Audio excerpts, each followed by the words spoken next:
इस ड्रामा की शुरुआत में ही हम मिलते हैं एक ब्यूटीफुल सी लड़की से जिसका नाम है जीयून और यही हमारे ड्रामा की मेन लीड है। ये इतनी ज्यादा खूबसूरत है कि जब भी ये कॉलेज में जाती है तब तो वहाँ पर लड़के लड़कियाँ सब इसको देखकर अपनी सांसें ही थाम लेते हैं।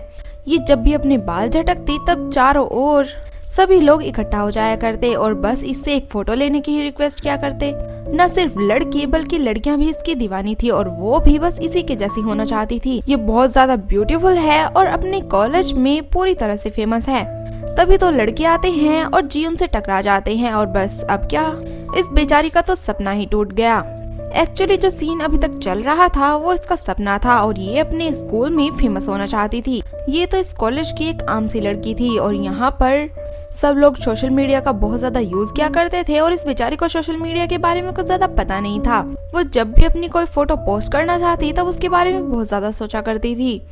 इसने इस बारे में अपने साइड में बैठे हुए लड़के को भी कुछ पूछा जिसका नाम है बोंग्यू, लेकिन इसको क्या पता था कि बोंग्यू भी इसी की तरह एक मासूम सा ही लड़का है। उसको भी सोशल मीडिया के बारे में कुछ ज्यादा नहीं पता, इसीलिए वो बेचारा लड़का भी जीवन को कोई जवाब नहीं दे पाया और इससे जीवन को लगा कि ये सारी दुनिया ही बहुत ज्यादा उबाऊ है। तभी वो अपनी क्लास की प्रेसिडेंट की तरफ देखती है और सोचती है कि काश मैं उसके जैसी ही होती, बिल्कुल समझदार और बहुत ज्यादा ब्यूटीफुल। और वो प्रेसिडेंट जब भी बातें करती थी सभी उसकी बातों को बहुत ध्यान से सुना करते थे। और इसी तरह का वहाँ पर एक लड़का भी था जिसका नाम बोंग्यू था। वो बहुत ही आउटगोइंग पर्सनैलिटी का लड़का था और इसको भी सब सुना करते थे, वो सब के साथ बोलता था। बेचारी जी यून इसको देखकर सोचती कि कम से कम किसी आइडल या ट्रेनी जैसे लुक तो होने ही चाहिए, क्योंकि किसी की अटेंशन में बने रहने के लिए अच्छा दिखना ही बहुत होता है। एक्चुअली हमारी ये हीरोइन जी यून चाहती थी कि वो भी इस आम दुनिया से निकलकर बहुत खास बन जाए और सब लोग उसको बहुत स्पेशल ट्रीट करें। अब घर लौटते वक्त वो अपने एआई असिस्टेंट से पूछती है कि मुझे खास होने के लिए क्या करना पड़ेगा, लेकिन एआई तो उसको एक बड़ा ही रीजनेबल सा जवाब दे देता है। एआई ने उसको बोला कि तुम जो चाहती हो या तुम्हारा मन जो करना चाहता है तुम वही करो। और बस ये इरिटेटिंग सा जवाब सुनकर तो जी उनको और ज्यादा बुरा लगने लगा। इतने में ही उसकी मॉम की कॉल आ जाती है और वो कहती है कि आज रात का खाना तो तुम्हें अकेले ही खाना पड़ेगा। एक्चुअली उसकी मॉम एक बफे में जाने वाली और बस इतना सुनकर जीवन तो और भी ज्यादा सैड हो गई और वो सोचने लगी कि वो तो इस दुनिया में अकेली ही रह गई है। उसके ना तो उसके परिवार में कोई इम्पोर्टेंस है और ना ही उसके कॉलेज या क्लास में कोई भी उससे बात नहीं करना चाहता। और इसी बीच कोई अनजान और केयरलेस सा लड़का आकर उससे टकरा जाता है। वो लड़का तो इतना ज्यादा केयरलेस था कि उसने इस बात के लिए जीवन से माफी भी नहीं मांगी और बस और ज्यादा उदास होकर जीवन यहाँ से आगे चली जाती है।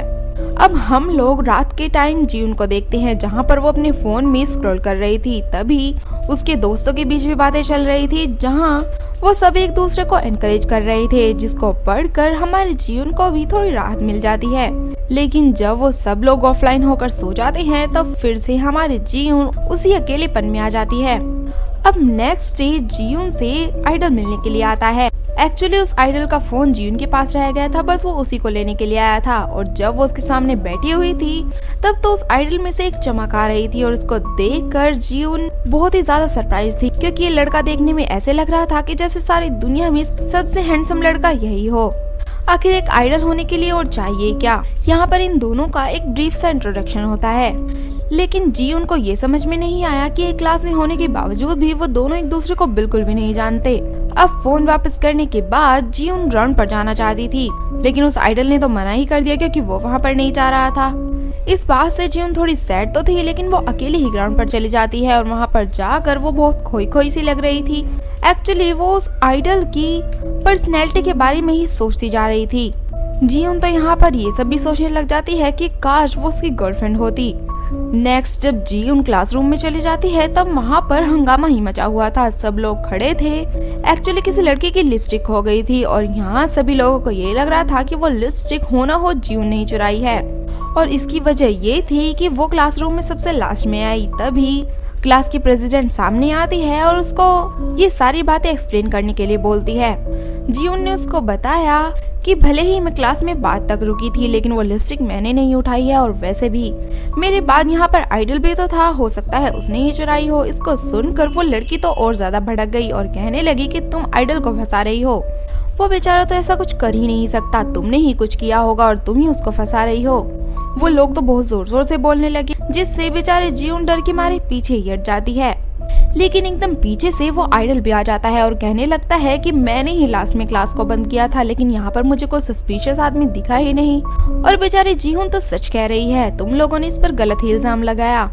तभी वो आइडल एक कुर्सी की साइड में देखता है तो वो लिपस्टिक वहीं पर पड़ी हुई थी।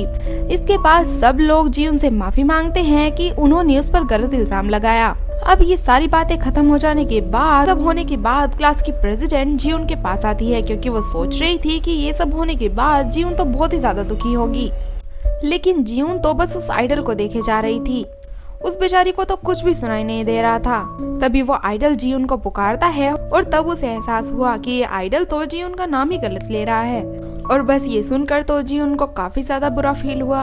अब यहाँ से जाते हुए पहली बार जीहून ने अपनी फ्रस्ट्रेशन को बाहर निकाला, लेकिन फिर भी वो काफी ज्यादा सैड थी, इसीलिए वो बस स्टॉप पर बैठ जाती है। वहीं पर उसे एक फोन भी पड़ा हुआ मिला, जो कि पता नहीं कौन वहाँ पर छोड़कर चला गया था। जैसे ही जीहून ने वो फोन उठाया और उसको ओपन किया, तब उसमें उसको एक बहुत ही बड़ा राज पता लगा, जिस राज को जानने के बाद वो अपनी इस बेजान सी जिंदगी से निकलकर एक नई शुरुआत करने वाली थी। उस फोन को देखने के बाद जीहून को अपने आप पर बहुत भरोसा महसूस होने लगा। वो खुद को एक स्ट्रॉन्ग लड़की के रूप में देख रही थी। वहीं दूसरी तरफ हम लोग कुछ लड़कियां देखते हैं जो कि आइडल्स की तस्वीरें लेने के लिए छुपी हुई थी। तभी बहुत सारे आइडल्स वहां से बाहर निकलते हैं। वो लोग बहुत ज्यादा तेज चल रहे थे और सभी ने अपने चेहरे ढके हुए थे, सिर्फ एक आइडल को छोड़कर। एक्चुअली उस आइडल का चेहरा पूरे स्कूल में ही सोशल मीडिया पर फैल चुका था और सभी उससे बहुत प्यार भी करते थे। एक्चुअली ये आइडल हैंडसम होने के साथ साथ पढ़ाई में भी बहुत ज्यादा अच्छा था, यहाँ तक कि वो स्पोर्ट्स में भी बहुत ज्यादा अच्छा था। और पूरे स्कूल में वो इतना ज्यादा फेमस हो चुका था कि सभी का रोल मॉडल बन गया, यहाँ तक कि हमारी हीरोइन जीहून का भी। और वहाँ उस फोन को लेने के बाद जीहून को तो ये भरोसा ही हो गया कि अब तो वो अपनी लाइफ में कुछ ना कुछ कर ही लेगी। इसी वजह से वो उस फोन को लेकर वहाँ से चली जाती है। लेकिन उसको इस बात का बिल्कुल नहीं पता था कि कोई ना कोई उसको चुपके से देख रहा है। उस फोन में कुछ इस तरह की इंफॉर्मेशन थी कि उसके कॉलेज के सारे स्टूडेंट के बारे में सब कुछ लिखा हुआ था। जब वो अपना नाम उस पर सर्च करती है तो उसके बारे में भी बहुत सारी शॉकिंग बातें पता लगी। अब नेक्स्ट डे जैसे ही जीहून अपने स्कूल में जाती है, तब तो वहाँ पर जाते ही उसने सभी के बारे में सर्च करना शुरू कर दिया, जिससे उसको पता लग गया कि किस लड़की या लड़की का इंटरेस्ट किन चीजों में है। और बस फिर क्या था, वो उनको उन्हीं के बारे में बताती थी और सबकी दोस्त बन जाती थी। इसी तरह धीरे धीरे करके वो पूरे स्कूल में सबकी दोस्त बन गई। लेकिन यहाँ पर जीहून एक गलती भी कर बैठी। लोगों के सीक्रेट्स जान लेने का मतलब ये नहीं है कि वो उनके बारे में भी जान सकती है। वहाँ पर उससे एक गलती ये हो गई कि जीहून ने एनिमे को चाइनीज कॉमिक समझ लिया और बस इसी बात पर वो यहाँ फेल हो गई। वहीं एक बार उसके मुंह से कुछ ऐसा निकल गया कि एक लड़का वहाँ क्लास छोड़कर ही चला गया, जिसके बाद जीहून को काफी ज्यादा बुरा तो लगा, लेकिन उसने हार नहीं मानी। तभी जीहून की क्लास में एंट्री होती है एक नए लड़के की, जिसका नाम है डोंगमिन। डोंगमिन काफी हैंडसम और टॉल लड़का है। सभी लोग उससे बातें करना चाहते थे, लेकिन पता नहीं क्यों डोंगमिन का इंटरेस्ट हमेशा जीहून की तरफ रहता है। वो उससे बातें भी करना चाहता है, लेकिन जीहून तो बहुत तेजी में वहाँ से उठकर चली गई। अब नेक्स्ट डे सब लोगों की जिम क्लास थी। तभी यूनबिन को याद आया कि वो क्लास में अपना फोन ही भूल आया है। जब वो अपना फोन लेने के लिए वहाँ पर गया, तब उसकी डेस्क पर एक नोट रखा हुआ था, जिसमें लिखा हुआ था कि मुझे ऑडिटोरियम में आकर मिलो। जब यूनबिन ऑडिटोरियम में गया, तब वहाँ पर जीहून उसका वेट कर रही थी।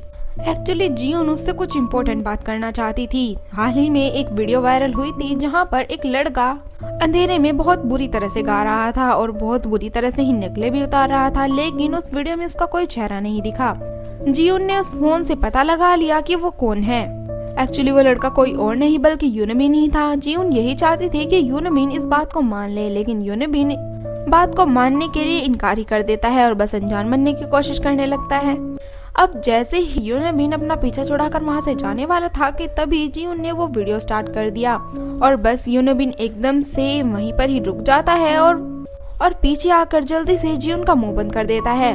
अब यूनबिन उसको बताता है कि वो किसी आइडल ग्रुप से नहीं है, लेकिन वो इस सपने को छोड़ना भी नहीं चाहता। वहीं जीहून उसको एक्सपोज नहीं करना चाहती थी, बल्कि वो तो उसका सहारा लेकर अपने आप को इनविजिबल पर्सन कहलाने से बचना चाहती थी।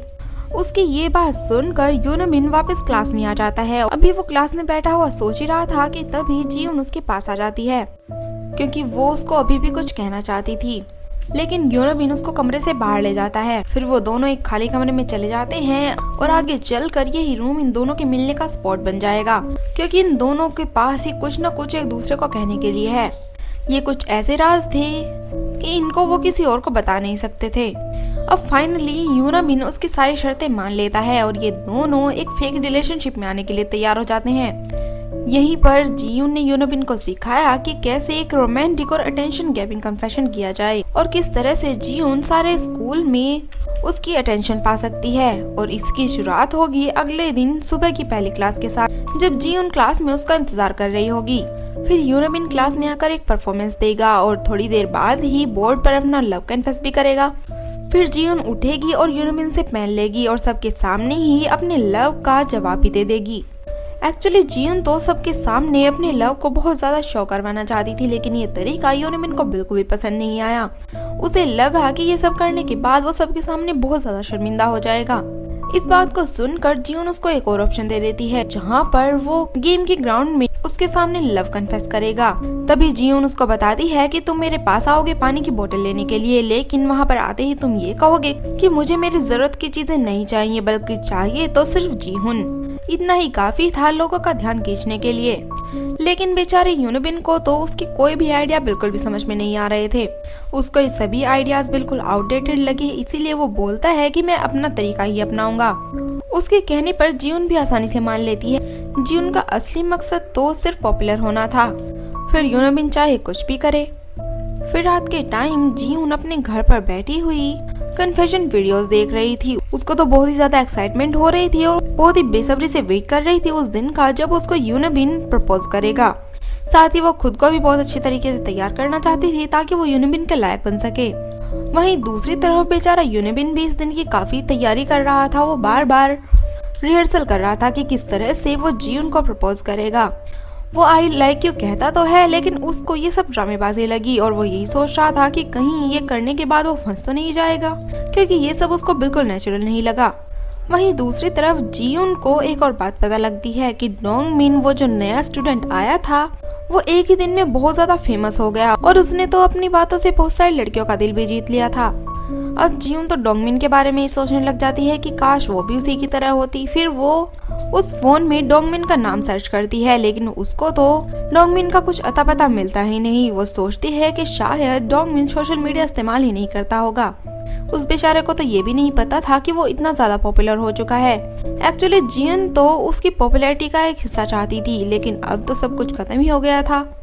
अब नेक्स्ट डे जैसे ही जीयून स्कूल में जाती है, तब वो वहाँ पर बैठे हुए कपल्स को देखती है और उसको बेसब्री से इंतजार हो रहा था कि कब यूनबिन आएगा और उसको प्रपोज करेगा। तभी उसकी टक्कर किसी से हो जाती है और उसका फोन नीचे गिर जाता है। वो बेचारी तो घबरा ही गई, कहीं फोन टूट ना गया हो, लेकिन खैर उस फोन को कुछ भी नहीं हुआ था। अब जैसे वो शख्स की तरफ देखती है तब वो कोई और नहीं बल्कि डोंगमिन ही था। लेकिन डोंगमिन माफी मांगने की बजाय उल्टा जीयून को ही डांट देता है और कहता है कि तुमसे देखकर नहीं चला जाता। बट जीयून उसकी बातों में इतना ज्यादा खो गई थी कि उसको पता ही नहीं लगा कि क्या हुआ। डोंगमिन वहाँ से चला तो जाता है, लेकिन जाते जाते मुस्कुराकर बोलता है कि तुम बहुत ज्यादा बेवकूफ हो। वहीं दूसरी तरफ यूनबिन तो काफी ज्यादा परेशान क्लास में बैठा हुआ था। तभी प्रेसिडेंट उसके पास आती है और उसको जैसे ही हेलो बोलती है, बेचारा यूनबिन तो डर सा गया और एकदम से कुछ बोल बैठा, लेकिन उसकी कुछ समझ में नहीं आता है। तभी क्लास के अंदर जीयून की एंट्री भी हो गई। वो उसको इशारे से पूछती है कि तुमने अब तक कन्फेस क्यों नहीं किया, बट उसका जवाब देने के बजाय यूनबिन काफी शर्मिंदा हो गया था और क्लास से उठकर चला ही गया। वहीं वो प्रेसिडेंट इन दोनों की तरफ देख रही थी कि आखिर इन दोनों के बीच चल क्या रहा है। इसके बाद ब्रेक टाइम में जीयून अकेले ही रूम से बाहर घूम रही थी। तभी वहाँ पर दो लड़के शरारतें करने लगे, जिसकी वजह से बेचारे जीयून के ऊपर पानी गिर गया। तभी वहाँ पर यूनबिन की एंट्री हो जाती है और बारिश में तो मानो इस तरह लग रहा था कि जैसे एक बहुत रोमांटिक सा कन्फेशन होने वाला है। अब पानी बंद हो जाने के बाद यूनबिन उन दोनों लड़कों को बहुत ज्यादा डांट लगाता है और वहाँ पर खड़े हुए सभी लोग बस उन दोनों को देखे जा रहे थे और यही सोच रहे थे कि आखिर इन दोनों के बीच रिश्ता क्या है, जो यूनबिन जीयून को इतना ज्यादा प्रोटेक्ट कर रहा है। और यहीं पर ही यूनबिन जीयून के सामने अपना लव कन्फेशन भी कर देता है। सब लोग ये देखकर चौंक ही गए, क्योंकि किसी को भी इस बात का बिल्कुल अंदाजा नहीं था और ज्यादा तो उस क्लास के प्रेसिडेंट चौंक गए, क्योंकि वो खुद भी यूनबिन को काफी पसंद किया करती थी। लेकिन यूनबिन किसी और को पसंद करता है और वो भी इस तरह की लड़की को जिसकी प्रेसिडेंट को कोई उम्मीद ही नहीं थी। ये सारी बातें होते हुए वहाँ पर डोंगमिन भी देख लेता है और फिर बाद में आकर जीउन से मिलता है और उसको कहता है कि तुमने मुझे अब तक नहीं पहचाना और तुम बिल्कुल भी नहीं बदली, तुम पहले के जैसी ही हो, वही उल्टी सीधी हरकतें करने वाली। एक्चुअली ये जो डोंगमिन है ना, ये जीउन के बचपन का दोस्त है और बचपन में भी जीउन किसी तरह की अजीब अजीब सी हरकतें किया करती थी। लेकिन फिलहाल तो जीउन ये देखकर हैरान थी कि डोंगमिन उसके बचपन का दोस्त है और वो इतना ज्यादा बदल चुका है, उसको तो बिल्कुल भी यकीन ही नहीं हो रहा था। अब जैसे ही जीउन आगे बढ़ती है तब वो थोड़ा सा फिसल गई, तभी डोंगमिन उसको बचाने के लिए आगे बढ़ा। इतने में ही यूनबिन भी आ गया, वो भी उसको बचाने के लिए आगे बढ़ता है और उन दोनों को इस तरह से देखकर वहाँ हैरान हो गया और उसने हैरानी से ही उनसे पूछा कि तुम दोनों यहाँ पर क्या कर रहे हो, जिस पर जीउन ने उसको बता दिया कि ये जो डोंगमिन है ना, ये मेरे बचपन का दोस्त है। लेकिन बेचारा डोंगमिन काफी ज्यादा उदास था। एक्चुअली उसको बहुत ज्यादा बुरा लग रहा था कि उसकी बचपन की दोस्त ने उसको पहचाना ही नहीं, जिसके लिए जीउन उससे माफी मांग लेती है। डोंगमिन फिर हंसकर वहाँ पर कह देता है कि तुम पहले की तरह ही बेवकूफ हो। लेकिन इन दोनों की बातें बीच में ही काटते हुए यूनबिन बोल देता है कि मुझे जीउन से बहुत ज्यादा इम्पोर्टेंट बात करनी थी, क्या तुम्हें याद नहीं है? तभी उसे सारी बातें याद आ जाती है। लेकिन इतने में ही डोंगमिन जीउन से पूछ बैठता है और उसको एक फोटो दिखाता है। एक्चुअली उनकी ये जो लव स्टोरी थी ना, वो सोशल मीडिया पर बहुत ज्यादा फैल चुकी थी। ना तो जीउन को इस बात की खबर थी और ना ही वो इस बात की उम्मीद कर रही थी। वहीं जीउन ने भी पता लगा लिया था कि डोंगमिन का भी सोशल मीडिया अकाउंट है। एक्चुअली उसने अभी अभी साइन अप किया था। डोंगमिन ने फिलहाल तो जीउन को पकड़ने का मौका नहीं दिया, लेकिन वो वहाँ से चला जाता है ताकि ये दोनों आपस में बात कर सकें। फिर वो दोनों उसी रूम में जाकर मिलते हैं। यहाँ यूनबिन उसको पूछ रहा था कि आखिर तुम्हें पता नहीं था और तुम्हारी ये दोस्ती कितने सालों की है। लेकिन बेचारी जीउन तो यहाँ पर खुद भी कुछ नहीं समझ पा रही थी। जब जीउन कुछ बोल ही नहीं पाई तब यूनबिन ने ये बात दोबारा तो नहीं की, लेकिन उसने उस तरह का कन्फेशन कर दिया था जैसा कि जीउन चाहती थी। अब फाइनली जीउन काफी ज्यादा फेमस तो हो गई थी, लेकिन यूनबिन ने उसको कह दिया कि तुम मेरी ये कन्फेशन रिजेक्ट कर दो और हमारे बीच अब से कुछ नहीं रहेगा। बट जीउन इस बात के लिए मना कर देती है और उसको कहती है कि इस बात का मुझे तो कोई फायदा नहीं हुआ, ना तो मेरे फॉलोअर्स बढ़े और मेरा सोशल मीडिया अकाउंट तो ज्यों का त्यों ही है, उसके बारे में तो कोई बात भी नहीं कर रहा। एक्चुअली सब लोग तो यही सोचने में बिजी थे कि आखिर एक आइडल जीउन जैसी लड़की से कैसे कन्फेशन कर सकता है। अब जीउन ने उसको बताया कि वो एक पोस्ट करेगी जिसमें वो इस कन्फेशन का आंसर देगी ताकि सबका ध्यान जीउन की तरफ खींच सके। फिर यूनबिन उसको आराम से समझाता है कि देखो, जैसे तुम सोच रही हो उस तरह से पॉपुलर नहीं हुआ जाता और ये बहुत ही खराब तरीका है और असल में जिस तरह का तरीका तुम अपना रही हो ये तरीके काम भी नहीं करते। मेरे ख्याल से तुम्हें अपनी ही कोई स्पेशलिटी ढूंढनी चाहिए जिससे तुम फेमस हो सको। इसीलिए यूनबिन उसकी हेल्प करने के लिए तैयार हो जाता है, वो भी बिना कोई चालाकी किए। अब इसकी पहली सीढ़ी थी कि जीउन अपने आप को पहचाने। एक्चुअली उसके पास कोई यादें ही नहीं थी। सब लोग किसी पर्सन को इसलिए याद रखते हैं क्योंकि वो अपने साथ कुछ अच्छे काम लेकर चलता है और उसकी एक पर्सनैलिटी भी होती है जिसको कि लोग भूल नहीं पाते। अब जीउन अपने अंदर की खूबियों को देखने के लिए निकल पड़ती है, जहाँ उसे पॉजिटिव एनर्जी सबके साथ शेयर करनी थी, लेकिन वो इतना ज्यादा ओवर हो जाती है कि सबको अजीब लगने लगती है। एक्चुअली पॉजिटिव एनर्जी भी सही समय और जगह पर निकालने चाहिए। तभी यूनबिन उसको पीछे से इशारा करता है कि तुम बहुत ज्यादा ओवर रिएक्ट कर रही हो, इसीलिए तुम्हें इससे पीछे हटना होगा। अब इस बात को छोड़कर वो दूसरा कदम आगे रखती है जिसमें कि यूनबिन ने उसको बताया कि तुम जिस काम में अच्छी हो वो करके दिखाओ। तभी वो ट्राई करती है और बॉल को अपने हाथ में पकड़ती है। वहाँ पर यूनबिन भी पहुँच गया और उसको इस तरह कॉन्फिडेंट देखकर वो काफी खुश तो था, लेकिन जैसे ही बेचारे जीउन ने बॉल उठाया तब उसने वो अपने ही पैर पर मार लिया और खुद ही नीचे गिर गई। तभी यूनबिन इशारा करता है कि तुम बस जाने दो, ये सब कुछ छोड़ दो। अब जीउन क्लास से कहीं जा रही थी, तभी उसने बोंग्यू को देखा जो कि अपनी स्टोरी सबको बता रहा था। जीउन भी इस बात को जानना चाहती थी, लेकिन उसकी स्टोरी जानने के चक्कर में वो बीच में इतना ज्यादा बोल देती है कि बोंग्यू अपनी स्टोरी ही भूल गया। सब लोगों को वहाँ पर बहुत अजीब लगी, लेकिन यहीं पर यूनबिन आ जाता है और उसको इस अजीब सी सिचुएशन से निकाल कर ले जाता है। अब वो दोनों वहाँ से चले जाते हैं और उसी रूम में जाकर मिलते हैं जहाँ पर यूनबिन के सारे तरीके ही फेल हो चुके थे। एक्चुअली जीउन वो काम नहीं कर रही थी जो उसकी स्पेशलिटी थी, बल्कि वो सारे काम कर रही थी जो कि उसको यूनबिन बता रहा था। उसने अपने अंदर की चीजें किसी के सामने एक्सप्रेस ही नहीं की। अब यूनबिन तो उसको बातें सुना रहा था, लेकिन जैसे ही उसने ध्यान से देखा तब जीउन बहुत रोने लग गई। वो तो यही सोचती थी कि यूनबिन के पास सब कुछ है, इसीलिए वो अपने आप को एक्सप्रेस कर पाता है, लेकिन जीउन तो बेचारी खुद को एक्सप्रेस करने की बजाय अपने आप को ही ढूंढ रही थी। अब जब उसके पास कुछ खास था ही नहीं तो वो लोगों को क्या ही बता देती। अब इस दुनिया में कुछ लोग सामान्य ही रहते हैं, लेकिन कुछ लोग बहुत खास बन जाते हैं, शायद उनकी किस्मत की वजह से। अब यूनबिन उसके करीब आ जाता है, जिसके बाद जियून ने एक किस का सपना देखा, लेकिन यूनबिन उसको किस नहीं करता बल्कि उसको रुमाल दे देता है उसके आंसू पोंछने के लिए। अब यूनबिन उसको बताता है कि मैं कोई किस्मत से फेमस नहीं हुआ हूँ, मैं तो एक म्यूजिक आइडल बनना चाहता था लेकिन बन ही नहीं पाया।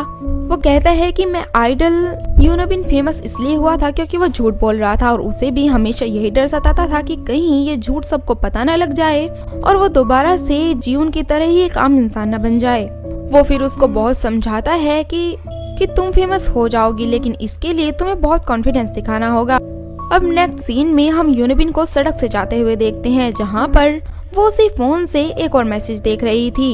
उसने देखा कि बोंग्यो भी बहुत ज्यादा फेमस है, सब लोग बोंग्यो की पर्सनैलिटी से बहुत ज्यादा अट्रैक्ट थे।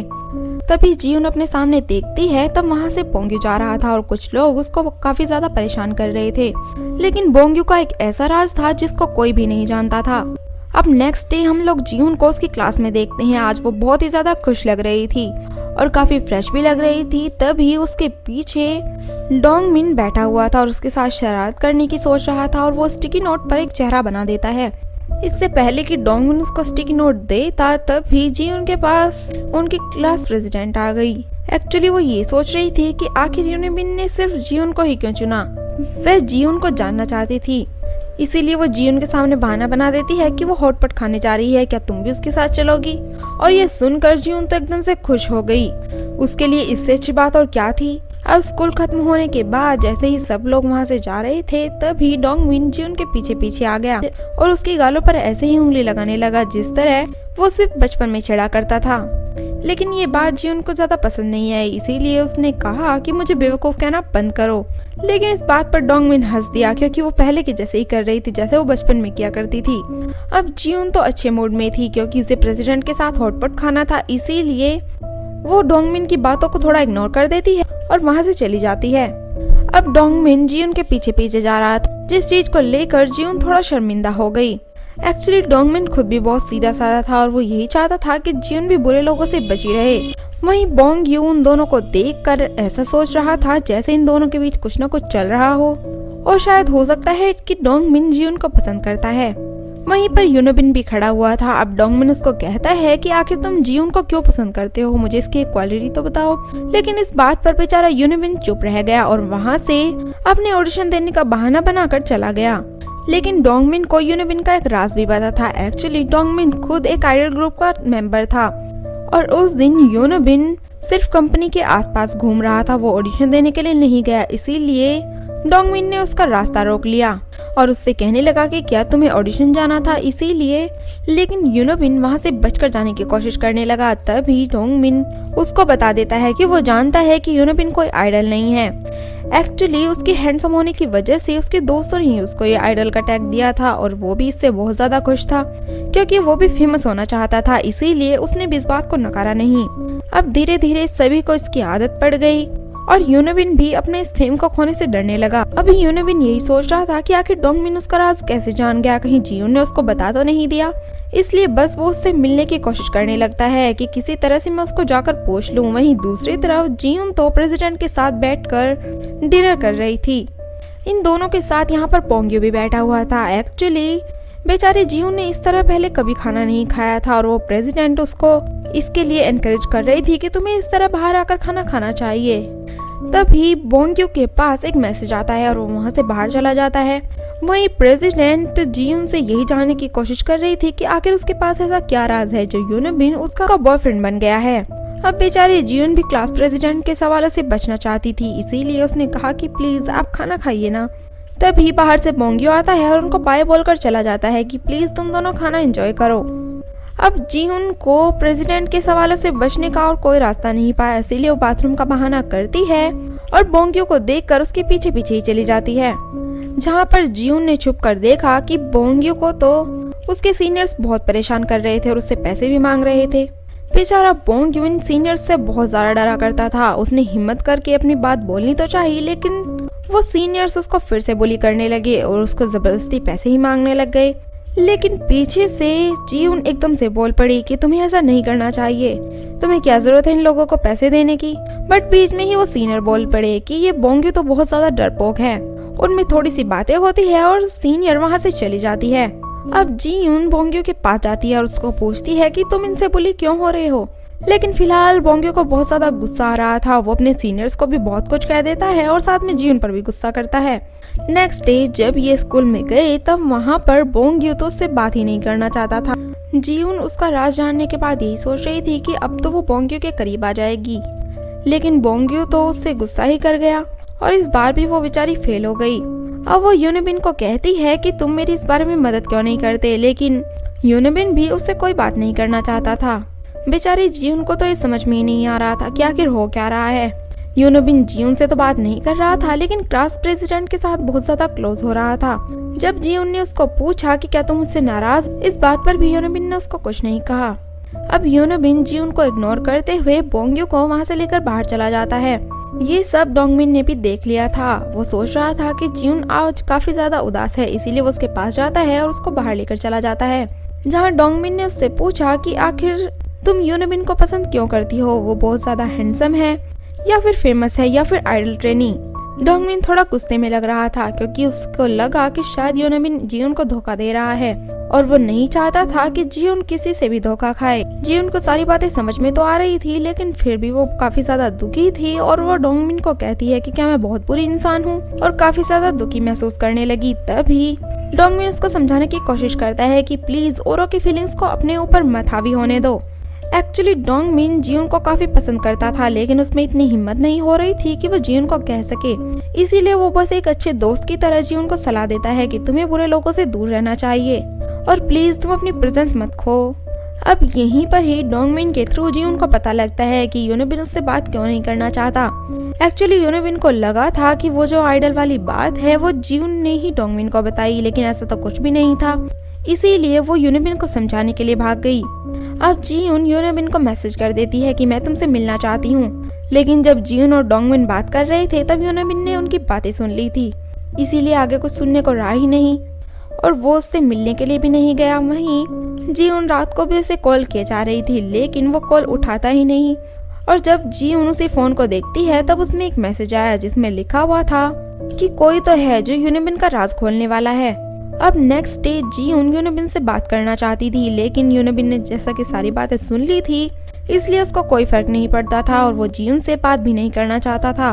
वो तो बस अब हमेशा बोंग्यू और प्रेसिडेंट के साथ ही रहता, लेकिन वो काफी ज्यादा उलझन में था क्योंकि प्रेसिडेंट की बातों का जवाब उस पर नहीं बन पाता। वहीं बोंग्यू काफी ज्यादा टेंशन में लग रहा था। एक्चुअली वो जो बुली करने वाले बच्चे थे वो उसको और ज्यादा परेशान कर रहे थे और रात के टाइम तो उन्होंने उसको पकड़ ही लिया।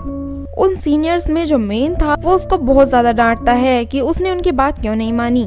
बोंग्यू को काफी ज्यादा गुस्सा तो आ रहा था, लेकिन वो सीनियर्स का हेड तो उससे माफी मांगने के लिए कहता है। तभी पीछे से एक आवाज आती है, ये किसी और की नहीं बल्कि जीउन की थी। वो उन लोगों की वीडियो बना लेती है। एक्चुअली वो वहाँ से गुजर रही थी और उसने बोंग्यू की मदद करने का सोचा। अब सीनियर्स का हेड जीउन के पास आता है और उसको वीडियो दिखाने के लिए कहता है कि आखिर तुम्हारे पास है क्या और तुम इतना ज्यादा अकड़ क्यों रही हो। तभी वो उस बॉस को वीडियो तो दिखाती है कि उसकी गर्लफ्रेंड किस तरह और लड़कों के साथ मिलती है। और बस फिर क्या था, फिर तो उसकी गर्लफ्रेंड बहुत ज्यादा गुस्से में आ गई और उसने तो जीउन के बाल पकड़कर खींच दिए। वहीं जीउन ने भी हार नहीं मानी, वो भी उस लड़के के बाल पकड़ लेती है और उन दोनों में बहुत सारी लड़ाई हो जाती है। अब उन सीनियर्स का बॉस सीधा अपने गर्लफ्रेंड के पास आ जाता है। जैसे ही वो उसको मारने वाला था तभी बीच में जीउन आ गई और कहने लगी कि मैं अभी भी फिल्मिंग कर रही हूँ। लेकिन ये बात बॉस को बिल्कुल भी पसंद नहीं आई। वो तो जीउन को ही डांटने लग गया। जैसे ही वो उसको मारने वाला था कि यूनिबिन उनके बीच में आ गया और उन सब ने मिलकर अब तो इनकी धुलाई कर दी। अब ये सब देखकर बोंग्यू बहुत ज्यादा खुश हुआ और जाकर सीधे यूनिबिन के गले लग गया और उसको थैंक्स कहने लगा। तभी पीछे से सीनियर्स में से एक उठने ही वाला था कि जीउन ने उसको एकदम से मार दिया। लेकिन जीउन को एक बात समझ में नहीं आई कि आखिर यूनिबिन यहाँ पर एकदम सही टाइम पे कैसे पहुँच गया। तब उसको पता लगा कि यूनिबिन उसका पीछा कर रहा था और साइलेंटली उसकी रक्षा भी कर रहा था, जिसको सुनकर जीउन थोड़ा इमोशनल भी हो जाती है और बहुत खुश भी होती है। अब नेक्स्ट डे जैसे ही जीउन अपने स्कूल में पहुंचती है तब तो वह बहुत ही ज्यादा खुश थी और सब लोग उसके साथ बहुत अच्छा बिहेव कर रहे थे। फिर वो यूनिबिन के पास चली गई और यूनिबिन को पता लग गया था कि आखिर जीउन की क्या खासियत है। वो अपने दोस्तों को कभी भी अकेला नहीं छोड़ती और हमेशा उनकी हेल्प करती है। लेकिन यूनिबिन इस बात को सोचकर काफी ज्यादा उदास था कि उसने तो जीउन जैसी कोई बात ही नहीं है, वो तो सिर्फ झूठ के सहारे सब लोगों का फेवरेट बन बैठा है। लेकिन जीउन ने उसको एनकरेज किया और कहने लगी कि ऐसा कुछ नहीं है, तुम्हारे पास भी बहुत सारी ऐसी स्पेशलिटीज हैं जो कि तुम्हें सबका फेवरेट बनाती हैं। अब इन दोनों के बीच का झगड़ा भी खत्म हो चुका था। तभी जीउन खुशी से यूनिबिन का हाथ पकड़ लेती है और यूनिबिन को इस पल में उसके साथ एकदम से प्यार हो जाता है। तभी इन दोनों के बीच वहाँ पर डोंगमिन पहुँच गया। वही डोंगमिन ऐसा चाहता था कि जीउन बिना उसके साथ लगे ही फेमस हो जाए, लेकिन अभी भी वो उसको चिढ़ाना बंद नहीं करता और हमेशा उसको बेवकूफ कहे जाता है। वहीं यूनिबिन ये सोच रहा था कि डोंगमिन जीउन कितना ज्यादा समझता है और एक डोंगमिन ही है जो जीउन को बदल सकता है। लेकिन वहीं डोंगमिन ये सोचता था कि यूनिबिन उसको समझता है। डोंगमिन बार बार यूनिबिन को अपने से नीचा ही समझता था और अब जीउन को पता लग चुका था कि उसको किसे चुनना है। इसीलिए वो उनको कहती है कि तुम झगड़ा बंद करोगे, प्लीज यहाँ से चले जाओ, मुझे थोड़ा टाइम चाहिए। अब ये तीनों वहाँ से अपने क्लासरूम में चले गए जहाँ पर प्रेसिडेंट खड़ी हुई थी और सबको बता रही थी कि एक शॉर्ट फिल्म बनाने का कंपटीशन होने वाला है। जो भी 60 सेकंड की एक शॉर्ट फिल्म अच्छी बनाएगा उसको वो सोशल मीडिया पर अपलोड करनी है और उसके नतीजे भी सोशल मीडिया के इंटरेक्शन की संख्या से ही तय होंगे। ये कंपटीशन पिछले साल भी हुआ था जिसमें क्लास प्रेसिडेंट ही जीती थी, लेकिन अब की बार प्रेसिडेंट को काफी ज्यादा डर लग रहा था क्योंकि जीउन उसकी एक बहुत बड़ी कंपटीटर बन चुकी थी, क्योंकि उसके पास 2 मेल गोड थे, एक यूनिबिन और एक डोंगमिन।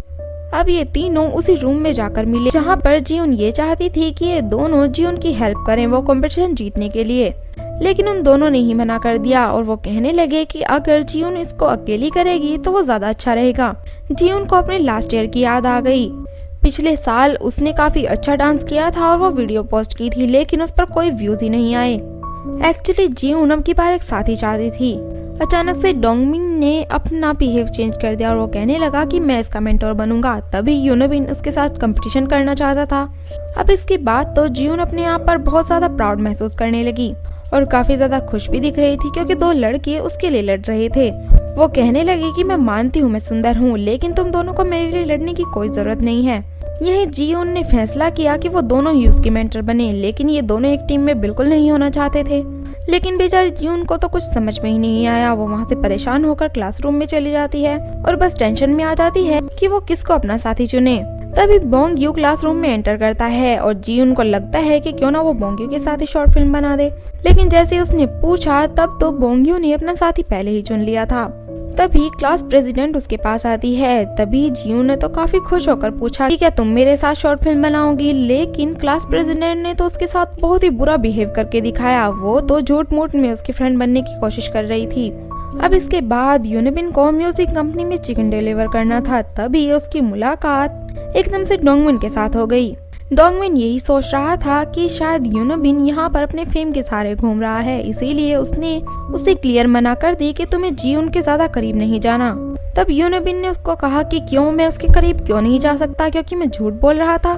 लेकिन ऐसा कुछ भी नहीं है, मैं तो जीउन को अब सच में पसंद करने लगा हूँ और जैसा कि जीउन बहुत ज्यादा फेमस होना चाहती है, मैंने उसको ये भी वादा सच्चा किया हुआ है कि मैं उसको फेमस करके रहूंगा। लेकिन डोंगमिन को इस बात पर बिल्कुल भी यकीन नहीं हो रहा था। इस बात पर यूनिबिन काफी गुस्सा हो गया और वहाँ से चला गया। अब रात के टाइम जीउन तो काफी ज्यादा परेशान थी और बस इसी बारे में सोच रही थी कि आखिर वो अपनी वीडियो कैसे बनाएगी, क्योंकि काफी सारे बच्चों ने तो वीडियो बना के डाल भी दी थी और बोंगयू की वीडियो पर तो काफी सारे इंटरेक्शंस आ गए थे। उस बेचारे को कोई आइडिया नहीं आ रहा था। तभी क्लास प्रेसिडेंट एक मैसेज उसके पास आता है जो कि उसको एक वीडियो भेजती है और कहती है कि तुम इस तरह का डांस करके दिखाओ। जीउन ये वीडियो जाकर सीधे यूनिबिन को दिखा देती है। तब वो उसको कहने लगा कि क्लास प्रेसिडेंट तो बचपन से डांस सीख रही है।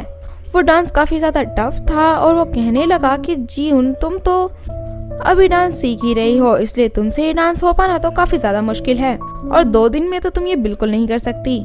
लेकिन हमारी जीवन तो उस डांस को करना ही चाहती थी। अब यूनबिन तो उसकी कोई मदद नहीं कर सका। तभी वहाँ पर डोंगमिन की एंट्री हो जाती है और वो कहता है कि लाओ मुझे दिखाओ, और उसने देखते ही सारे डांस मूवमेंट को याद कर लिया और बस गाना चलाकर उन पर मूव करने लगा।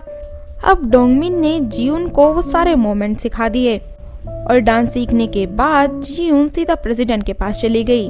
क्लास प्रेसिडेंट उसके साथ अब भी अच्छा बिहेव नहीं करती, लेकिन उसको डांस करने के लिए बोल देती है और उसने यहाँ पर यूनबिन, बोंग-यू और डोंगमिन तीनों को ही बुला लिया था, वो भी डांस देखने के लिए। अब प्रेसिडेंट काफी अच्छा डांस कर रही थी, लेकिन जीवन भी कोई खराब डांस नहीं कर रही थी। हालांकि उसने पहले डांस सीखा नहीं था, लेकिन इसके बावजूद वो काफी अच्छा डांस कर लेती है और सारी लाइमलाइट भी खींच लेती है। उसकी हरकतें बिल्कुल प्रोफेशनल वाली थी। वो तीनों जीवन की काफी ज्यादा तारीफ कर देते हैं, इसीलिए प्रेसिडेंट वहाँ से गुस्सा होकर वॉशरूम में चली जाती है और वो वीडियो देख लेती है जहाँ पर कुछ लोगों ने बहुत सारे कमेंट्स किए हुए थे, जो प्रेसिडेंट पर भी थे और जीवन के लिए भी थे। लेकिन जीवन के लिए अच्छे कमेंट्स देखकर प्रेसिडेंट बिल्कुल भी खुश नहीं हुई और ये सोचकर तो प्रेसिडेंट और भी ज्यादा गुस्सा कर रही थी कि यूनबिन जीवन को देखकर ही काफी अच्छे रिएक्शन दे रहा था, बल्कि उसे देखकर नहीं। अब वो दवाई ले लेती है और उसके पेट में अचानक बहुत तेज दर्द हो जाता है। शायद उसने दवाई ज्यादा खा ली थी, जिसकी वजह से उसको वोमिट भी हो गई और जैसे ही वो बाहर निकली तब जीवन से टकरा गई। प्रेसिडेंट की हालत काफी ज्यादा खराब लग रही थी, इसीलिए जीवन उसकी तबीयत भी पूछ लेती है। प्रेसिडेंट को तो जीवन पर काफी ज्यादा गुस्सा आ ही रहा था, इसीलिए जैसे वो उसको बुरा भला कहने की कोशिश करती है, उससे पहले ही बेहोश होकर नीचे गिर जाती है, जिसकी वजह से जीवन काफी ज्यादा घबरा गई और उसको डॉक्टर के पास लेकर चली गई, जहाँ डॉक्टर ने बताया कि ये जो पिल्स ले रही है वो तेजी से वजन कम करने की है और ये उल्टी होना और पेट दर्द होना उसके साइड इफेक्ट्स हैं, लेकिन ज्यादा लेने की वजह से उस बेचारी को चक्कर आ गया। डॉक्टर उसके घर वालों को बताने के लिए कह रही थी, लेकिन यूनबिन ने सारी बात संभाल ली और डॉक्टर वो जो दवाई की शीशी थी उसको लेकर चली गई।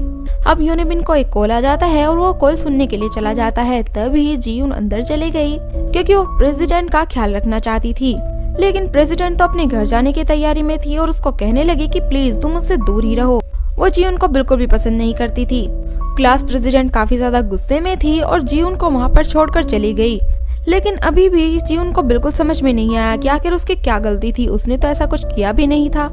अब जैसे ही जीवन बाहर आती है तब यूनबिन उसको मिलता है। उसने प्रेसिडेंट वाला वो सारा मामला सुलझा दिया था। यूनबिन तो प्रेसिडेंट को एक अच्छा दोस्त मानता था, लेकिन जीवन सबको जानती थी कि वो प्रेसिडेंट यूनबिन को पसंद करती है। अब प्रेसिडेंट की इन सभी बातों को सोचने के बाद जीवन एक फैसला करती है और यूनबिन को कह देती है कि वो जो तुम्हारा प्रपोजल था उसको मैं मना कर रही हूँ। यूनबिन इस बात को समझ नहीं पाया कि आखिर अचानक से इसने ऐसा क्यों कह दिया। शायद इसकी वजह ये हो सकती है कि वो जीवन से किया हुआ वादा पूरा नहीं कर सका, जो कि उसको फेमस बनाना था। लेकिन जीवन इस नाटक से बिल्कुल परेशान हो चुकी थी। अब वो किसी से भी झूठ नहीं बोलना चाहती थी और इस सारे किस्से को खत्म कर देना चाहती थी। लेकिन बेचारा यूनबिन इस बात को सुनकर बहुत ज्यादा परेशान था। वो उसको काफी ज्यादा मैसेजेस भी करता है और नेक्स्ट डे भी जीवन उसके मैसेजेस का कोई जवाब नहीं देती और ना ही उसकी कॉल उठाती है। वो क्लास प्रेसिडेंट की परेशानी का कारण अपने आप को मानती थी। तभी वहाँ पर डोंगमिन आ गया और उससे पूछने लगा कि तुम्हें हो क्या गया है, चलो मेरे साथ हम लोग पेस्ट्री खाने चलते हैं। जैसे ही वो लोग पेस्ट्री की शॉप पर गए तब उसने उसको केक दिलवाया और वहाँ पर बैठकर जीवन अपने बचपन की बातों को याद करने लग गई कि किस तरह सारे क्लास फेलो उसको अलग अलग रखा करते थे। बस बेचारा डोंगमिन ही था जो कि उसके साथ रहा करता था, लेकिन वो भी उसको बेवकूफ मानता था और यही उसकी सबसे बड़ी वजह थी कि वो सब लोगों के बीच बहुत ज्यादा फेमस होना चाहती थी। लेकिन अब वो यही सोच रही है कि उसको पहले की तरह ही बेवकूफ बन जाना चाहिए ताकि किसी को भी उसकी वजह से परेशानी ना उठानी पड़े। लेकिन यहाँ डोंगमिन ने उसको समझाया कि तुम हमेशा दूसरों के बारे में क्यों सोचती हो, बट इस बात पर जीवन गुस्सा होकर वहाँ से जाने लगी। तभी डोंगमिन ने उसको रोका और उनकी फेवरेट वाली जगह जो बचपन में हुआ करती थी यानी कि उस पार्क में लेकर चला गया। वहाँ पार्क में हमेशा जीवन एक स्लाइड पर बैठा करती थी। आज तो डोंगमिन ने उसको पूछ ही लिया कि आखिर तुम हमेशा यहाँ पर ही क्यों बैठती थी। अब उसके पूछने के बाद जीवन को पता लगा कि डोंगमिन हमेशा उसको नोटिस किया करता था, जिसके बाद तो जीवन बहुत ज्यादा खुश हो गई। अब डोंगमिन उसको खाना खिलाने के लिए लेकर गया, जहाँ पर जीवन ने उसको बताया कि अब वो यूनबिन का इस्तेमाल आगे नहीं करेगी और जाकर उससे माफी मांग लेगी। लेकिन यूनबिन का जिक्र आते ही डोंगमिन तो गुस्सा हो गया और उसने जीवन के खाने की प्लेट उसके सामने से हटा ली। तभी यूनबिन भी वहाँ पर पहुँच जाता है क्योंकि वो भी जीवन को ढूंढ रहा था। बस फिर क्या था, इन तीनों के बीच का लव ट्रायंगल तो दोबारा से बन गया। अब यहाँ चलते चलते यूनबिन ने डोंगमिन से कहा कि मुझे जियून से कुछ बात करनी है, इसलिए प्लीज तुम बीच से हट जाओ। तभी बेचारे डोंगमिन के पास एक कॉल आ गई। इस वजह से डोंगमिन तो नाराज होकर वहाँ से चला गया। अब यूनबिन जियून को बताता है कि मैं जिस तरह सीक्रेटली फेमस हुआ था, अब मैं उस बात को खत्म कर देना चाहता हूँ, इसीलिए मैं सब लोगों को बोलूंगा कि उस आइडल ग्रुप से मुझे निकाल दिया गया है।